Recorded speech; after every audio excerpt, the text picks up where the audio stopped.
All right, we are here in Boone, Iowa. This is the Boone Historical Center here. We're about to meet one of the curators, which is Pam Schwartz.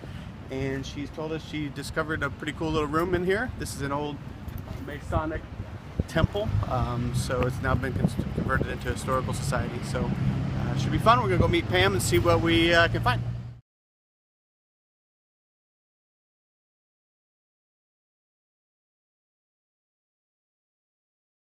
Tell me about this room here. All right, so this room would have originally been like a temple room. They would have had like their big meetings and ceremonies and different things up here. And most of the business would have happened down here on the floor, but for either visitors or levels of people who weren't quite as advanced, they would have sat up in risered seating. So this entire wall here and this entire wall here are just sort of makeshift fake walls. We use that for collection storage now, which is why it's blocked off. Right. But it has actual wooden risers that would have had these really neat wicker chairs. I'll show you upstairs too that we still have. But so that would have been the rising seating.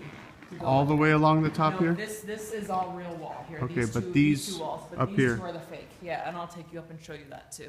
Very cool.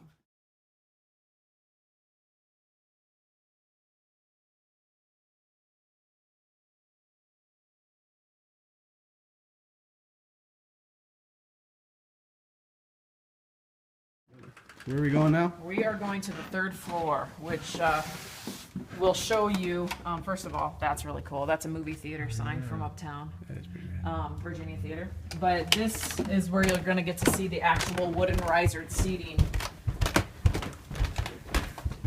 and a lot of junk that we're working on. So you can see the beginnings here. There's two levels of sort of wooden risers. This wall would have been gone. So this is a pretty cool view. If you come out and look over that, down into that, I mean, it would be pretty neat to sit up here and watch. It's just like watching from a balcony, I guess. Right. 107-year-old building. We've got obviously wear and tear. All this original, rafter work is awesome too. And like I said, eventually I plan to knock out one portion of this wall. So you would have had people sitting. Would there have been chairs up here on this ledge? Yeah. And you'll get a better feel for the risers in the next hallway. It's a little bit easier to see, to visualize that. Actually, 3 levels here. And people would have been sitting to the front of those risers. And then it would have been like a walkway in between. So would there have been chairs here, or would people sat right on the benches? It would have been chairs. Well, we have some chairs, and some people probably very well could have sat on the benches. I wish we had a photo. Take a walk down? Yeah, go ahead, take a look. And the fact that you can actually kind of walk down and down. Would have sat down here and just been able to look through this plywood down at the sanctuary.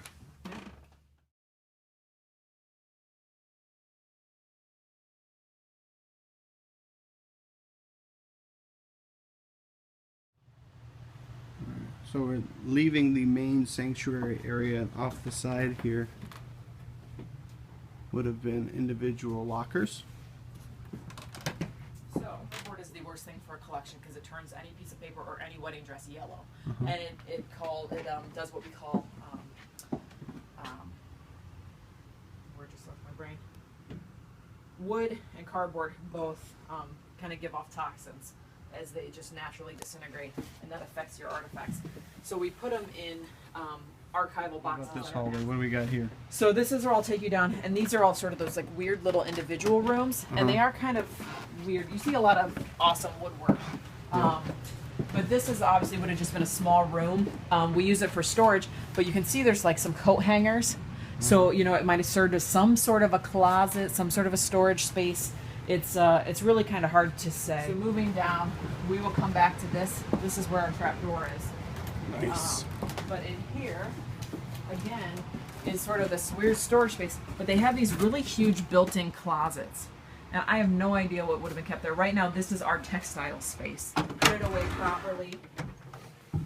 All of our uniforms. We have a ton of military stuff. The previous director had a real interest in military, and Boone County is a very military town. We've still got the armor here. We have served in every single war from the Civil War on. After we became a place, we sent 500 soldiers to the Civil War when we only had 4,000 population. So that was pretty good. Again, another one of these sort of interesting little spaces that has these big wardrobes in it.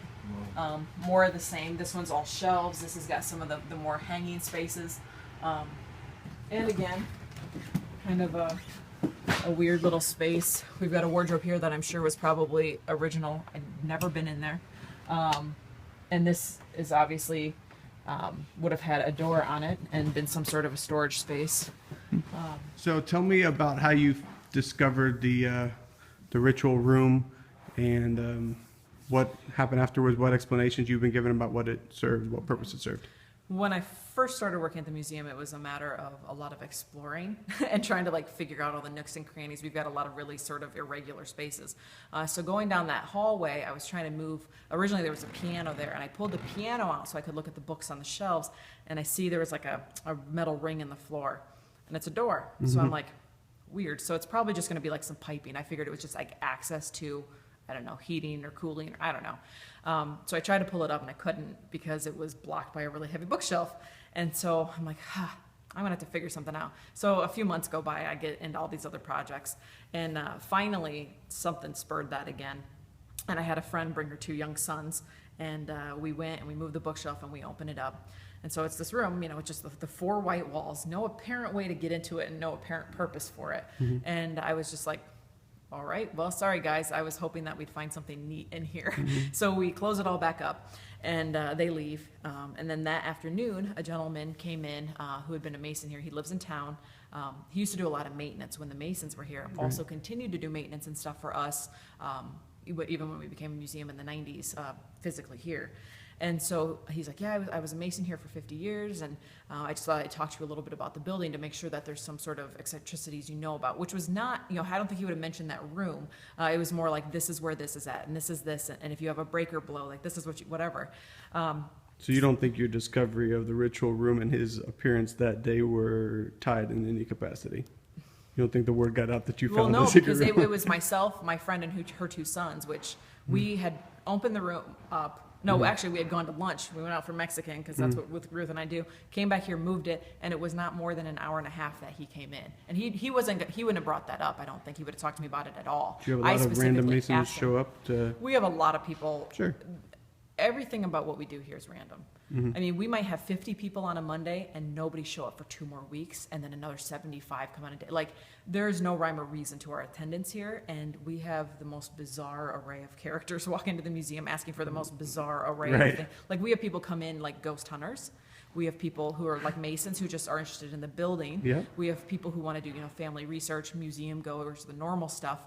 I had a woman come in and ask me about underground tunnels in Boone where people used to walk under them to go shopping because they didn't want to be out in the cold. False. Okay, false. Okay. But so we have a lot of weird stuff. But so he comes in and he's just talking to me, and I said, you know, we just went up and looked at this room. I said, you know, what was the purpose of that? He goes, oh, it was a ritual room. And so, of course, my being ignorant of everything, I'm like, what'd you do, slaughter lambs? And he said, well, it would have been goats, but that's not what it was used for. He goes, you know, there would have been some stuff down there, and people would have had to climb down and dig it up. And so I said, you know, how did they get in there? They put a ladder down. He goes, no, they would have put a rope up and then climbed down the rope and gone down there that way. And that was about all he really wanted to say. Like, I tried to ask a few more questions, and he kind of just, like, slid them off. So I'm like, okay, fine. And so that was sort of that, and that's all I knew about it, was that it was some sort of a ritual room. And I kind of tried looking some stuff up on the internet, didn't get very far.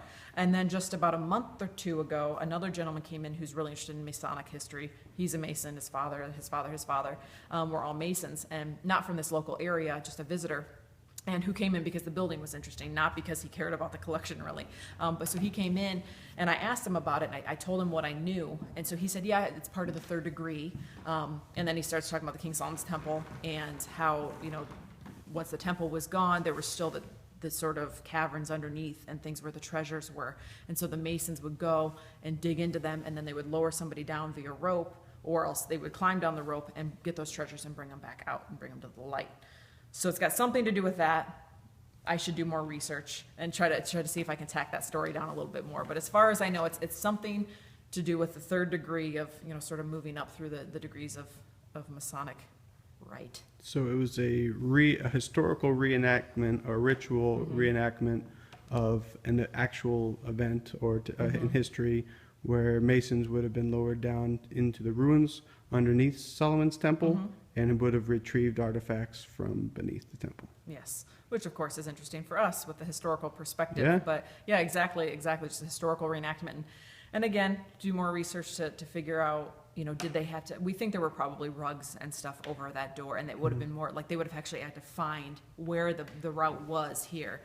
Which who knows, maybe that's in some way linked to our little underground space downstairs too, and trying to find these different spaces. But the same Mason, the first one who came in to talk to me, said that I might find a lot of weird stuff around here.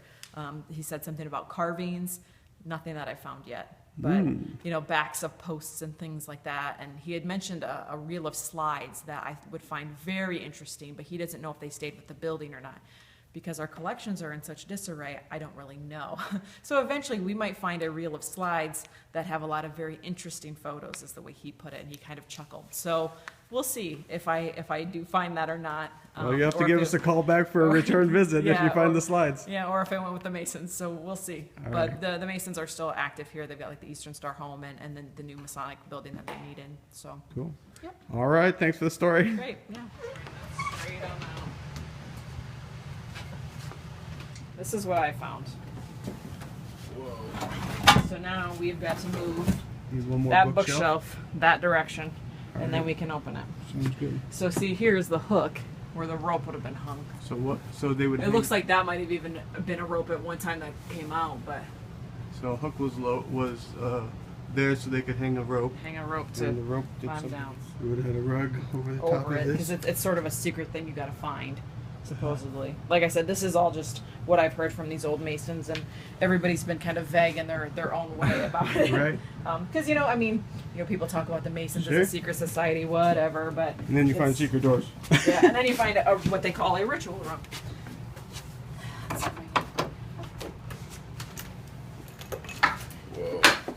So, oh, yep, so it has been cleaned out. My flashlight on my other phone wasn't as good. But so supposedly, that would have been, I mean, it looks like the boards and stuff are loose down there, doesn't it? God, I wonder if there's anything under there.